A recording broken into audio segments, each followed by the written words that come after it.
Alright everyone, it's time for the Occult, video number 388. The biggest failure of modern occultism is the United States. I will explain this in detail. The United States was partially built by the Freemasons, later on re-engineered by Theosophists actually. That plays a big role here. Freemasons are not a bunch of spooky woo magic practitioners, black magicians. You know, some people claim that they're Luciferian. They're not. They tend to be monotheistic, generally Christian in nature. When they use the term Lucifer, they're actually referring to Jesus Christ because of a mistranslation within the New Testament in which that translation is quite literally made. It's Jesus that's falling from the stars. It's not the devil falling. Now, the Freemasons do, however, use a lot of mystic symbolism. Most of them practice in the civic sense, which also informs the dawn of the United States.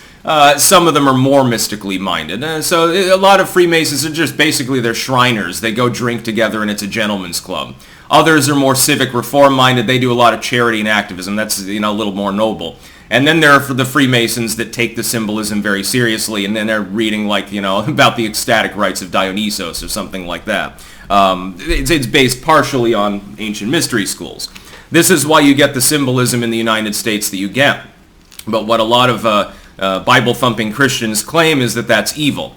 It's not actually evil. They're talking about the origin of civilization in those particular metaphors and parables, and really nothing more than that. If you've studied the topic, I've studied it from people critical of Freemasonry, in favor of Freemasonry, Masons of the 1700s, 1800s, 1900s, different opinions and so forth, and people outside of Freemasonry that are occultists, and that's the conclusion that I have concluded.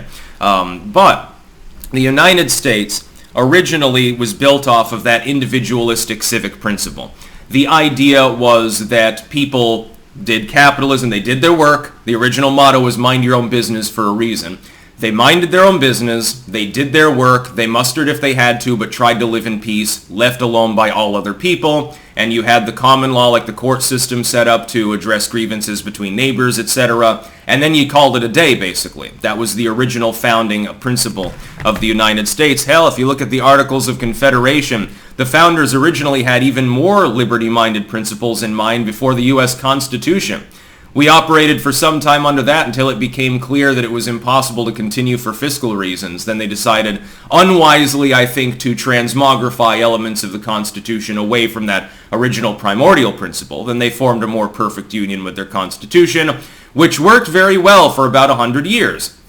It has stopped working well.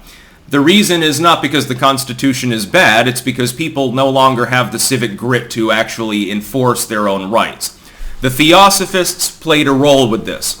The dawn of globalism comes from the United States. The eugenics and post-eugenics movements were clearly based in U.S. anthropology. In fact, they were born in the state of Vermont. A lot of weird shit comes from the state of Vermont. It's also where Joseph Smith came from, head of Mormonism, of course, the Church of the Latter-day Saints. You know, the bigamist, polygamist, that his church had to partially disown the second that he died and print new books up because they wanted to remove the polygamy part.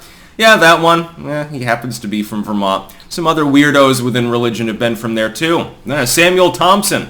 Samuel Thompson was a preeminent farmer scientist in the early organic medicine period, and he was from Vermont as well, actually, initially. I think he had moved to Ohio or some shit before he went into practice. Anyway, everyone moves out of Vermont. John Deere, he established his business out in the Midwest. He didn't want to establish it in Vermont with their tax rate. The Theosophists, anyway, I have a little bit of a rant. The Theosophists came along with an attempted social reform. And the original idea was in the wake of World War I especially. The very primordial Theosophists they're off talking about Indian stuff. After World War I, and especially with the rise of Annie Besant as their leader, the Theosophists and certain offshoot groups such as the Anthroposophists with Rudolf Steiner and others, Rosicrucians to an extent, began to argue for different social reforms.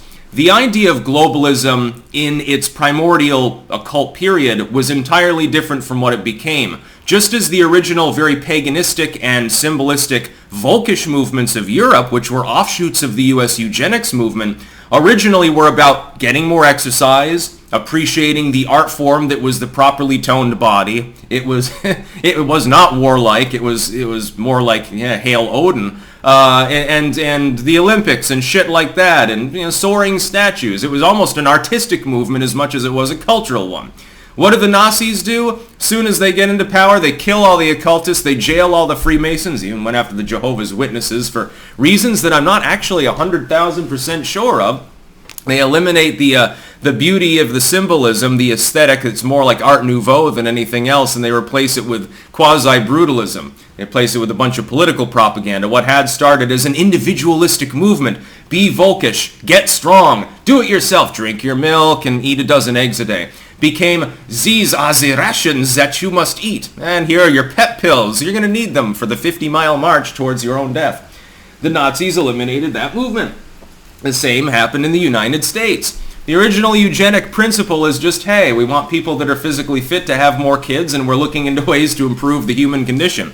Then they started sterilizing people, and they started killing people, and abusing kids in state-run schools, especially those that were so-called indigenous. I use the so-called for a reason.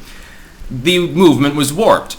The United States, starting off on its original very individualistic civic principles, got transmogrified around the same time. To an extent, it had been politically transmogrified by the Civil War, and certainly in the Reconstruction period, and to an extent by progressive policies.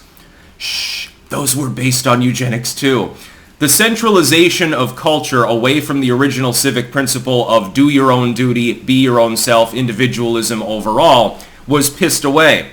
But that was the original civic and occult ethos of the United States. It was based on the great civilizations of antiquity, the rise of democracy with Athens and things like that, attendant mystery rites in schools and symbolism. It was a beautiful movement. Look at the structures they were building around that time if you don't fucking believe me, and then compare them to the brutalism that you see today.